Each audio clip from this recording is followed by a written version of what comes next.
Mira, Lilian, tú dijiste dos cosas muy importantes. Que la primera es que esto les ha modificado o les ha dado una alternativa diferente y mucho más eficaz, pienso, de realizar el trabajo de las encuestas. Te voy a dar un poquito lo que es mi percepción en cuanto a los resultados, pero quiero que después tú me lo valides con tu conocimiento, ¿no?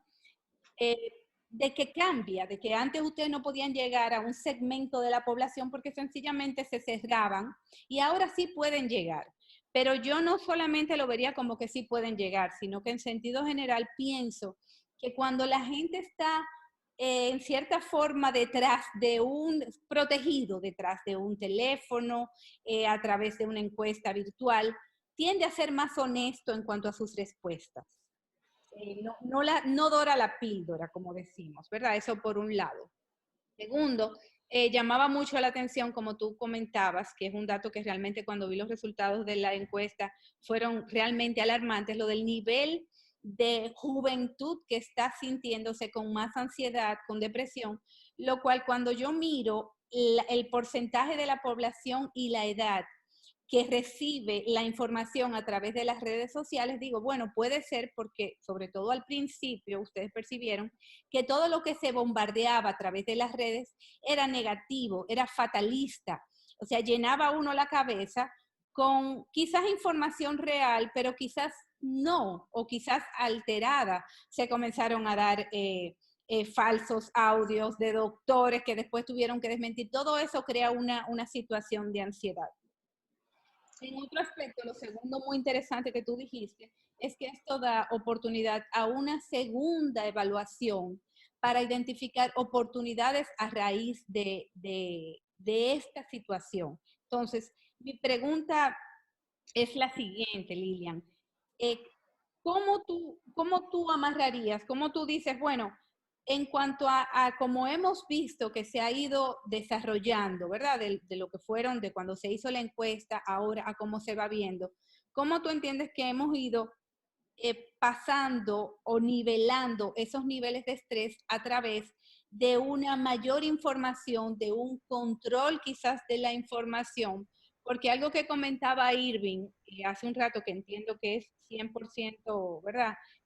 Correcto, es que la gente ve la salida al supermercado como una expansión. Está comiendo mucho más. Yo tengo dos adolescentes y te puedo decir que se pasan el día entero comiendo. Quizás es que vayamos más, pero también el desconocimiento que hace, como decías en la encuesta, que un alto nivel quizás de baja educación, de bajo nivel educacional, no respeta la cuarentena. Eso puede venir de la mano de que no ha habido una campaña que en realidad informe.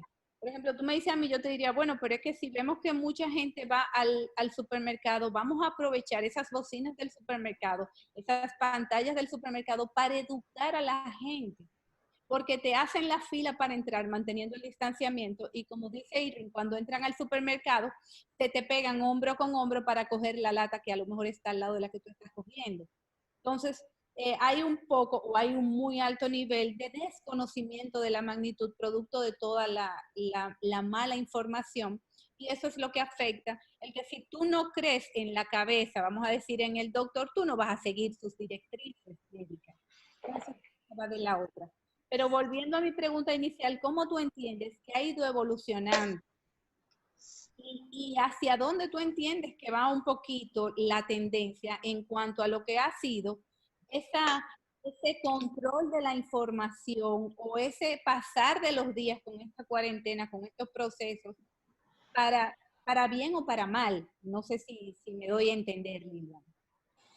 Sí, por ejemplo, yo hice esta encuesta del 13 al 19 de abril y me parece que ya lo que está aquí no es lo que hay, o sea, el ambiente no es igual. En ese momento había mucho miedo, la gente estaba porque realmente cuarentena total, o sea, estaba miedosa de lo que iba a pasar. Yo te digo, en términos de proceso, nosotros vamos a hacer el próximo levantamiento la semana que viene y ver cómo está evolucionando las personas. Pero me parece que las personas, en sentido general, han aprendido a lidiar con la situación. Quizás no tienen la magnitud de lo que esto significa, porque todas las informaciones que vienen de fuera, estamos hablando de 1 o 2 años de una nueva forma de interactuar con las personas, hasta que no haya una vacuna o hasta que no haya un tratamiento específico. Pero el 95% de la gente dice que se pone una mascarilla. Que hay un porcentaje que no se la pone, es verdad. Pero tú sales a la calle y tú ves a las personas y eso ya no estoy hablando por número. Aquí dice el 95% nos dijo que se ponía algo que se llama mascarilla. No necesariamente la mascarilla que se compra, pero hacía algo para taparse. Conoce exactamente el lavado de las manos, que eso es importante. Conoce exactamente, conoce cómo la higiene afecta el desarrollo del virus o no. Eso es importante también. Lo que hay que ajustar un poco la información e ir modificando en la medida que nuevas cosas están surgiendo, que yo creo que es lo que falta. Lilian, ya entrando en el plano político, donde tú eres quizás tienes un liderazgo importante en el país, en el mundo de las encuestas, Patricia, Lilian,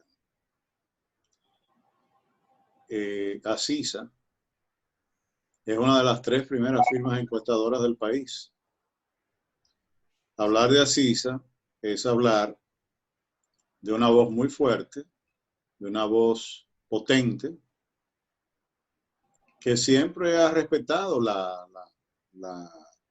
independientemente de lo que digan, que si la encuesta la pagó un político, la pagó un empresario, porque en cada encuesta siempre se la atribuyen a alguna persona. Pero independientemente de eso, así se está ahí, sigue ofreciendo sus resultados.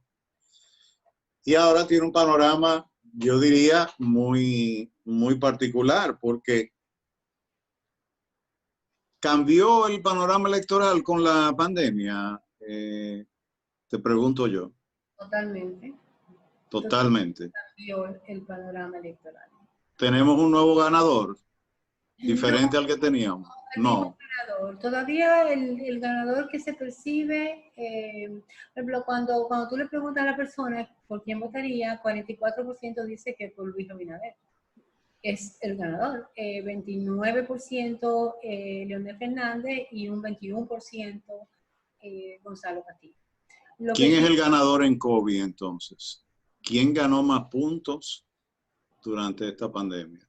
Leonel se colocó, primero empató con Leonel Fernández, se empató con Gonzalo Castillo y luego lo superó un poco. O sea, fíjate que 29-21 es como la otra mitad del pastel, disminuyó a Luis Abinader, que en marzo llegó a estar en 52%, creo yo, 50 y algo por ciento.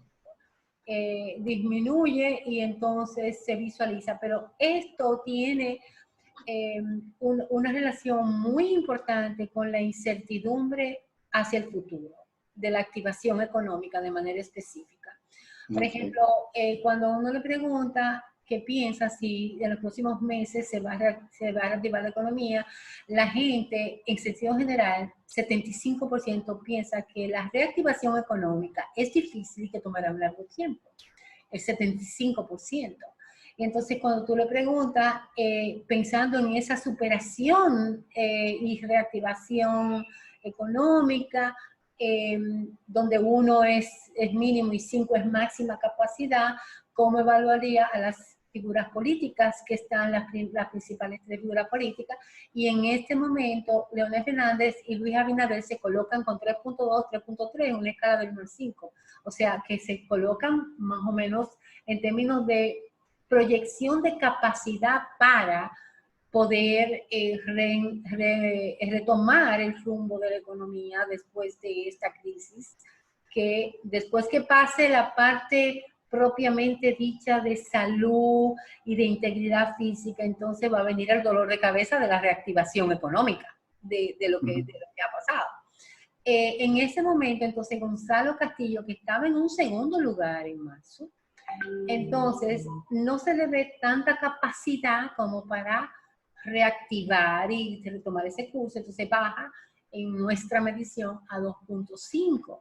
De manera 2.5 cae en un tercer lugar en términos de percepción de capacidad para poner a andar de nuevo el andamiaje. Y yo creo que eso básicamente es lo que ha producido la recomposición del panorama electoral. Y si vemos entonces la evaluación propiamente dicha del gobierno, pues tenemos que la aprobación está baja en un 40%, el 60% desaprueba la gestión del gobierno. Y la aprobación de la gestión de Danilo Medina, específicamente la favorabilidad en nuestros números, ha también disminuido un 53%, muy desfavorable y algo desfavorable. O sea que real y efectivamente no le ha beneficiado. El manejo de la pandemia ha incidido en que se mantengan los niveles de negatividad y aún aumentado. Sobre todo pensando que el 70% también ha dado como un nuevo giro al asunto de la corrupción, porque el 70% piensa que las compras no se están haciendo del todo transparente que deberían hacerse.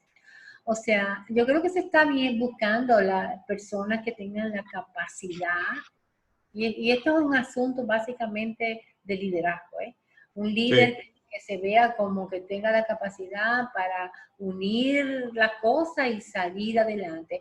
Y Luis Abinader se está viendo como un líder capaz, y Leonel Fernández también se está viendo como un capaz. Tenga o no tenga la experiencia, tenga o no tenga la experiencia.